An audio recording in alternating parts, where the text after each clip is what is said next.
First contact folly. Admiral Zex stood on the command deck of the inevitable Dominance, his forearms folded behind his back as he gazed at the blue-green planet growing larger on the view screen.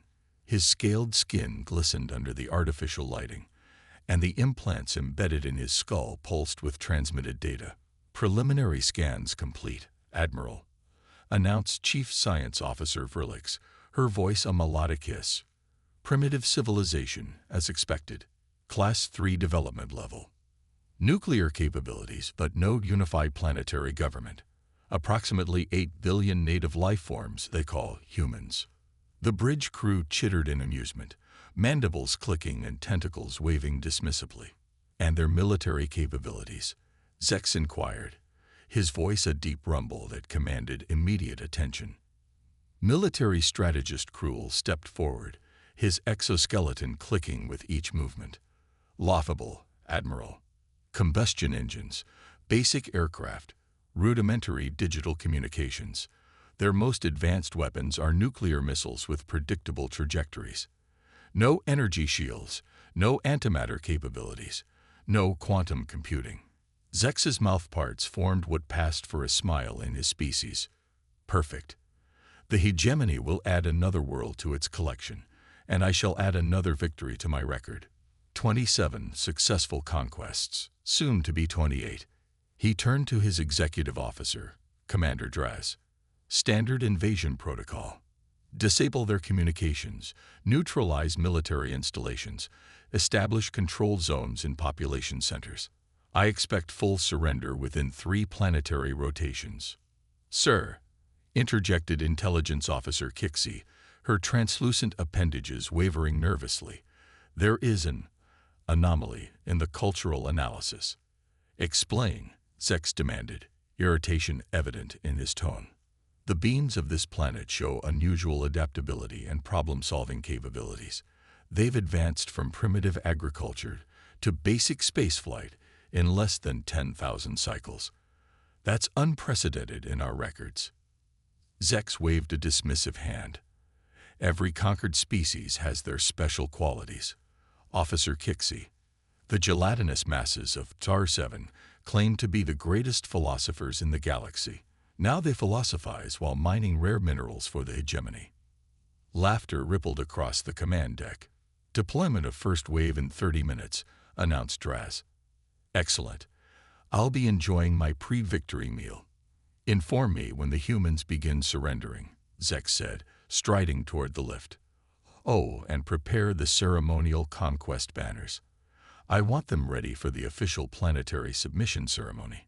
The invasion began at planetary midnight in a region the humans called North America. 500 dropships descended through Earth's atmosphere, their heat shields glowing orange against the night sky. Ground forces deployed with mechanical precision, establishing a perimeter around a major population center identified as Chicago. Initial resistance was pathetic. Earth's military forces responded with aircraft that were easily swatted from the sky by hegemony interceptors. Their armored vehicles crumpled under precision energy strikes. By sunrise, Zex's forces had established control zones in 12 major human cities across the planet. Casualty report, Zex demanded as he strode onto the command deck, having slept soundly through most of the invasion's first phase. Minimal, Admiral, reported Medical Officer Jix. 3 troops injured by unexpected chemical reactions to local vegetation. 1 soldier experiencing auditory hallucinations after exposure to something called TikTok on a captured human data device. Communications from Earth governments, Zex asked, settling into his command chair. Several, Draz replied. Most demand our immediate withdrawal. Some offer negotiation. 1. From a region called Florida. Simply says, y'all picked the wrong planet, followed by pictograms of faces showing teeth. Typical pre-surrender posturing, Zex said dismissively. Continue with Phase 2. Begin resource cataloging and leader processing. The next 12 hours proceeded according to invasion protocol. Hegemony forces secured strategic locations, disabled remaining military installations, and began setting up processing centers for the human population. Resistance was sporadic and ineffective. Or so it seemed. Admiral. Draz's voice carried an unusual note of concern. Scout Team Delta has gone silent. Zex looked up from his meal of processed Earth livestock. Communications malfunction. Obviously. These primitive Earth buildings probably interfere with our signals. Sir, with respect, we checked for signal interference during pre-invasion protocols, and Team Gamma sent a distress signal before going silent. Their final transmission mentioned something about humans coming through the walls. Coming through walls? Impossible. Humans lack phase-shifting technology, Zex scoffed. Security Chief Krull entered the command center, looking uncharacteristically agitated. Admiral, we've captured several humans attempting to infiltrate our perimeter disguised as our own troops. Disguised? How? Our biosignatures are impossible to replicate without advanced technology.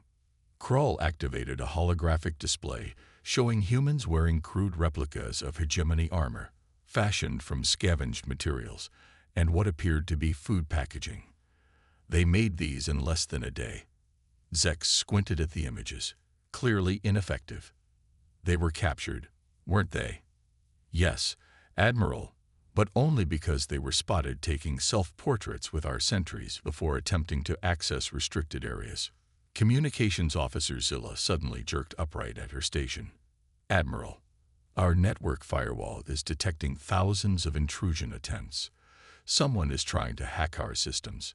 Impossible. Zex slammed his fist on the console. Their technology is centuries behind ours. Sir, Zilla's voice trembled. They're using devices called USB sticks that several troops brought back as souvenirs. Apparently, some soldiers plugged them into our systems out of curiosity. Across the command center, screens flickered and displayed rotating Earth creatures making rhythmic noises, while strange symbols scrolled beneath them. What is happening? Zex roared. It appears to be a primitive form of psychological warfare, offered Intelligence Officer Kixie. The humans call it a rickroll. Before Zex could respond, Strategist Krull burst into the command center. Admiral, the humans have compromised our ground transport systems. They've reprogrammed the navigation protocols on our assault vehicles. How? Our encryption is. They didn't break the encryption, Krull interrupted, forgetting protocol in his agitation. They modified the vehicles themselves. They've attached primitive devices to the external sensors and are now. Speak, strategist.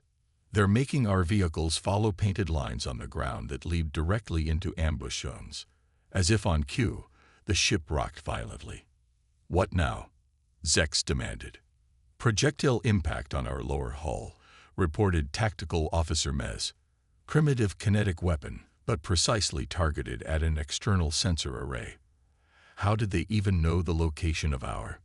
Sir, interrupted Draz, incoming transmissions indicate humans worldwide are sharing information about our technology, identifying weaknesses, and coordinating counter-strategies.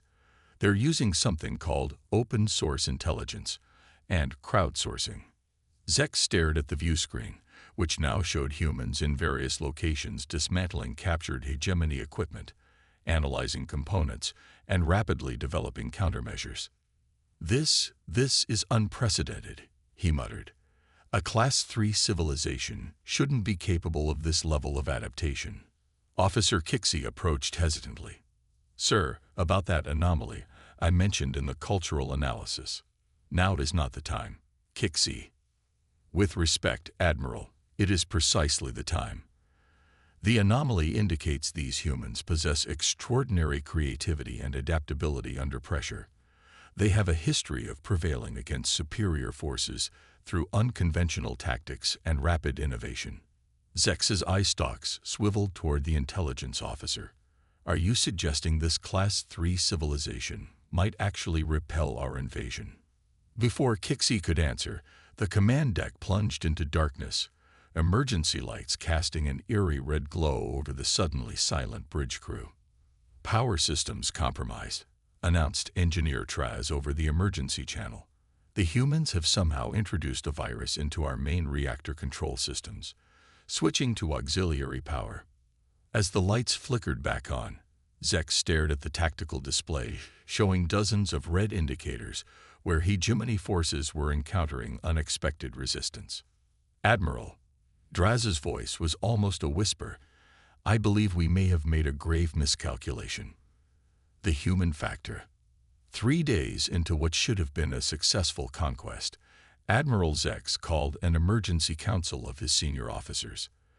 The atmosphere in the secure command center was tense, the air filtration systems working overtime to process the stress pheromones emanating from the gathered hegemony leadership.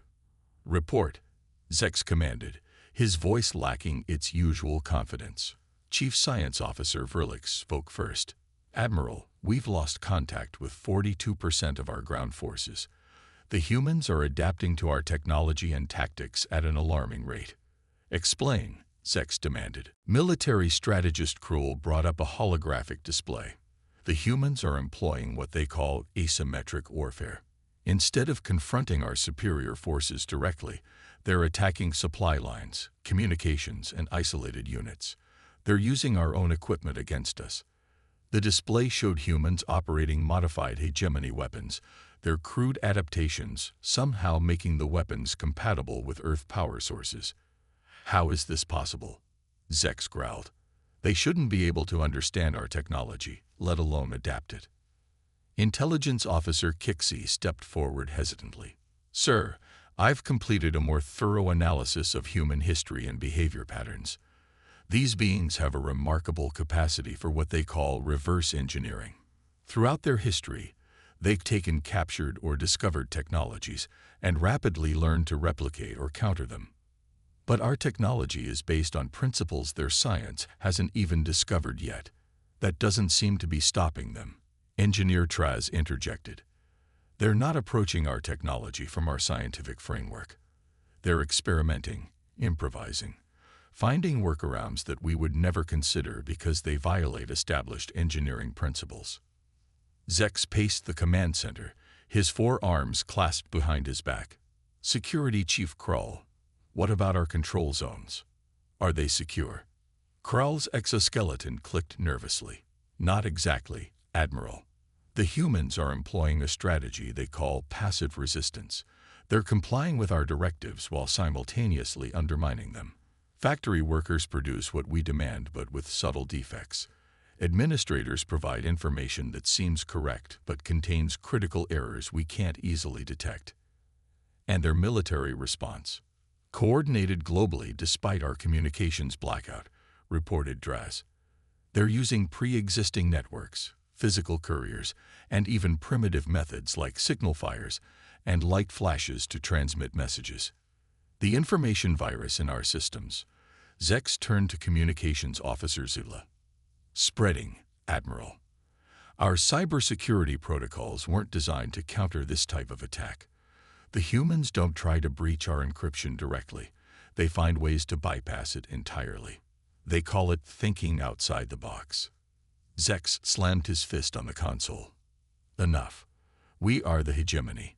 We have conquered 37 civilizations, some far more advanced than these humans. With respect, Admiral, Kixie said quietly, none quite like these humans. Elaborate, Zex commanded, his voice dangerously low. Most species we've encountered evolved in relative stability. Their technological and social development followed predictable patterns. Humans, by contrast, evolved in a highly unstable environment with rapid climate shifts, competing predators, and constant conflict among themselves. The holographic display shifted to show Earth's tumultuous history. This forced them to become extraordinarily adaptable. While other species perfected single solutions to problems, humans developed multiple approaches. Their very diversity, which we initially saw as a weakness, is actually their strength.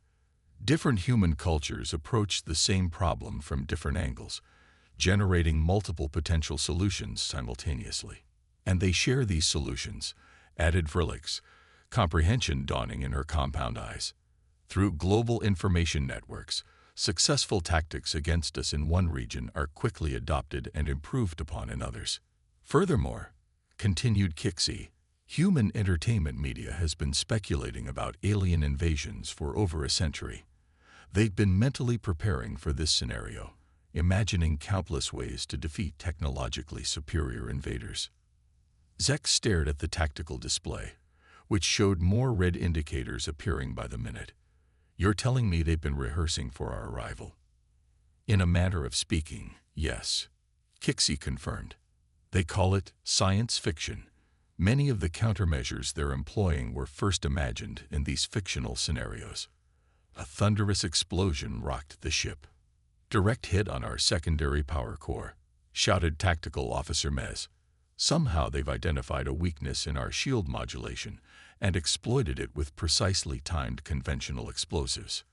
How could they possibly know about our shield modulation patterns? Zex demanded. Sir, Draz said grimly, we've confirmed that several of our junior officers were compromised. The humans employed psychological tactics. They approached our troops using individuals our species finds aesthetically pleasing, engaged them in what they call flirting, and extracted information through casual conversation. You're telling me our troops betrayed the hegemony for the possibility of mating rituals? Yes, Admiral. Zex collapsed into his command chair, his exoskeleton creaking under the strain of his agitation. This is unprecedented. A Class 3 civilization should not be capable of this level of resistance. I believe, Kixie said carefully, we may need to reconsider our classification of human civilization. Their technological development may be Class 3, but their adaptive capabilities and social coordination under crisis appear to be at least Class 5, possibly higher. Zex stared at the view screen, which now showed humans worldwide rallying against the hegemony forces. What had begun as uncoordinated resistance was becoming a global counteroffensive. Auctions, he demanded, his voice hollow. Kroll stepped forward. We still maintain orbital superiority. We could initiate planetary bombardment, targeting key resistance centers. No, interjected Vrillix. The humans have already demonstrated their ability to adapt our technology. If even a single bombardment system were captured intact or partially intact, they would reverse engineer it within days. The long-term consequences would be severe. Withdraw, then. Zex could barely bring himself to suggest it. Tactical withdrawal would be prudent, Draz confirmed. We can report to the Hegemony Council that this planet requires special handling. Perhaps a diplomatic approach rather than conquest. The hegemony does not retreat, Zex roared, slamming all four fists on his command console. Sir, Kixie said gently, the hegemony also doesn't file mission failure reports. Yet I count 16 scout teams missing, 27 ground control centers overrun, and 41% of our total invasion force either captured or unaccounted for. These are facts that even the Council cannot ignore. Another explosion rocked the ship, this one closer than the last. They've breached the primary hull, Engineer Traz reported, panic evident in her voice. They've somehow modified their primitive nuclear weapons to penetrate our shields at specific frequencies. The command deck erupted in chaos as damage reports flooded in from all sections of the ship. Emergency containment fields activated, sealing off compromised areas. Admiral, Draz said urgently, we must make a decision. Now. Zex stared at the tactical display, watching as more and more of his forces were overwhelmed by human counterattacks.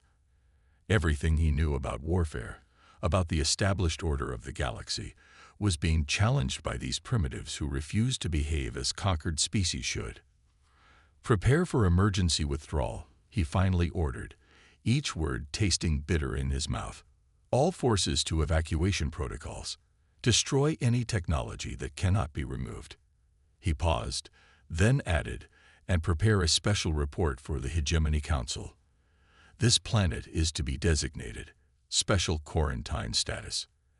As the command crew rushed to comply with his orders, Zex turned to Kixie. This will not be forgotten, Intelligence Officer. Your failure to accurately assess these humans may have cost the hegemony its first defeat in 800 cycles. Kixie's appendages waved in what might have been a shrug. With respect, Admiral, I did note anomalies in my initial report. Perhaps next time, the unusual should be investigated rather than dismissed. The Great Retreat. The inevitable dominance shuddered as another human-modified missile struck its hull. Admiral Zex gripped his command chair, dignity forgotten as he barked orders to the increasingly panicked bridge crew. Status of evacuation, he demanded. 63% of ground forces recovered, reported Commander Draz, his usual composure fractured by stress. Humans are targeting our transport ships with unexpected precision. How are they tracking our stealth technology? Zex snarled. Engineer Traz looked up from her console, mandibles twitching in distress. They've somehow isolated the specific radiation signature of our propulsion systems. It's not sophisticated detection, but it's effective enough to. Her explanation was cut short by another impact. Warning lights flashed across the command deck.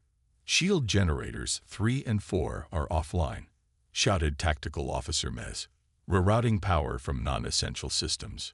Zex turned to the view screen, which showed Earth forces converging on hegemony positions across the planet. What had begun as scattered resistance was now a coordinated global counterattack. Show me human communications, he ordered. The screen shifted to display intercepted broadcasts. Humans worldwide were sharing information, coordinating attacks, and even celebrating victories against the invaders. Most disturbing were the technical discussions, where human scientists and engineers were openly analyzing captured hegemony technology, proposing adaptations, and developing countermeasures in real time. They're learning from each encounter, muttered Science Officer Vrlix, her compound eyes fixed on the screen. What took our civilization thousands of cycles to develop, they're reverse engineering in days.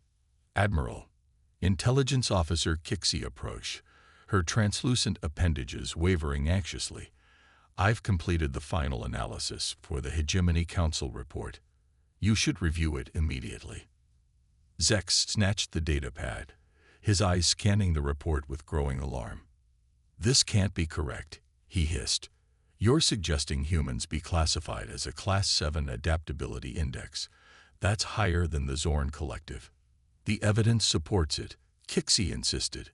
Their technological development may be Class 3, but their capacity for innovation under pressure exceeds anything in our records. Consider, in less than 6 planetary rotations, they've developed countermeasures to technologies they'd never encountered before. Examples? Zex demanded. Kixie brought up a holographic display. They've repurposed our energy converters to disrupt our communications. They've modified their primitive nuclear weapons to bypass our shields by pulsing at the exact shield refresh rate, something they shouldn't have been able to detect, let alone exploit. Most concerning, added Vrlix, they're not just copying our technology, they're improving it. These modifications to our plasma rifles actually increase energy efficiency by 22% while reducing weight. Zex stared at the detailed schematics, which showed human-made adaptations to hegemony weapons. How is this possible? Their approach to problem-solving differs fundamentally from ours, explained Kixie. Where we build upon established principles, humans are willing to discard foundational assumptions entirely if necessary. They call it thinking outside the box or disruption. Another tremor shook the ship. Direct hit on primary engines. Engineer Traz reported. Switching to auxiliary power. Admiral, we can't sustain this assault much longer. Evacuation status. Zex demanded. 78% of recoverable forces aboard, reported Draz. The rest. He left the sentence unfinished. Zex made his decision. Initiate emergency departure sequence. We leave orbit immediately. But Admiral, we still have troops on the surface, protested Kral. And they will be remembered as heroes of the hegemony, Zex said grimly. Better to lose 20% of our forces than to lose everything. Execute my orders. As the massive engines rumbled to life, Zex turned to Kixie. Your report will recommend immediate quarantine of the Sol system, she replied without hesitation. No further contact with humans until we've developed specific countermeasures to their adaptive capabilities. And she hesitated. Speak freely, intelligence officer. And potential diplomatic contact in the future. These humans could be valuable allies if properly approached. Their innovative capacity could benefit the hegemony rather than threaten it. Zex clicked his mandibles in contemplation as the ship broke free of Earth's gravity well, acceleration pressing them into their seats. On the view screen, the blue-green planet receded, looking deceptively peaceful despite the chaos they were fleeing. The Council will want explanations, he said finally. The first defeat in 800 cycles will not be easily accepted. Perhaps not a defeat, suggested Draz cautiously. A strategic reassessment. Zex barked a laugh devoid of humor. Call it what you will, Commander. The fact remains, we came to conquer and we are leaving conquered. Not conquered, corrected Kixie. Educated. As the inevitable dominance limped toward the jump point that would take them back to hegemony space, Zex found himself reviewing Earth's historical records again. What he had initially dismissed as primitive conflicts between underdeveloped factions, he now recognized as the crucible that had forged humanity's unique resilience. Send a priority message to all hegemony outposts within 50 light-years, he ordered. Warning. Sol system contains Class 7 adaptive species with extraordinary defensive capabilities. Approach with extreme caution. Classification. Dangerous. On the view screen, Earth was now just a bright blue dot among countless stars. But Zex knew the hegemony would not forget this world, nor would the humans forget them. Their next encounter, if there was one, would be very different. Course set for hegemony space, announced Navigation Officer Prell. Execute, ordered Zex, settling back in his command chair, and begin preparing your personal reports. The Council will want every detail of our educational experience with the humans. As the ship accelerated to jump speed, Zex found himself wondering what the humans would do with the technology they'd captured. How would they adapt it, improve it? Within a generation, would they be venturing beyond their solar system, armed with hegemony-derived weapons and shields? The thought should have terrified him. Instead, he found himself strangely curious. Perhaps Kixie was right. Perhaps these humans would be better approached as potential allies than as subjects. Send a final transmission to Earth, he said suddenly. The bridge crew looked at him in surprise. Sir, Draz questioned. A simple message.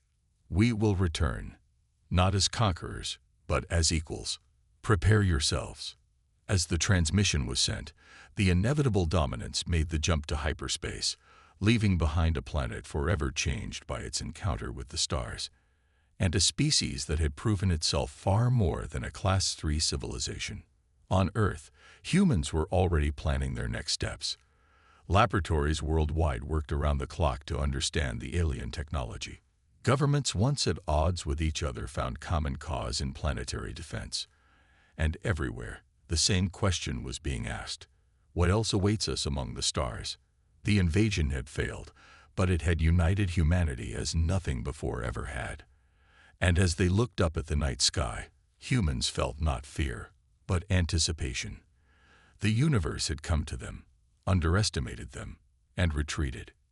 Next time, they would be ready. Not just to defend, but to explore. Not just to survive, but to thrive among the stars. The hegemony had intended to add another conquered world to its collection. Instead, it had awakened a sleeping giant, a species whose greatest strength lay not in its technology, but in its boundless capacity to adapt, innovate, and overcome. Humanity had passed its first galactic test, and the universe would never be the same.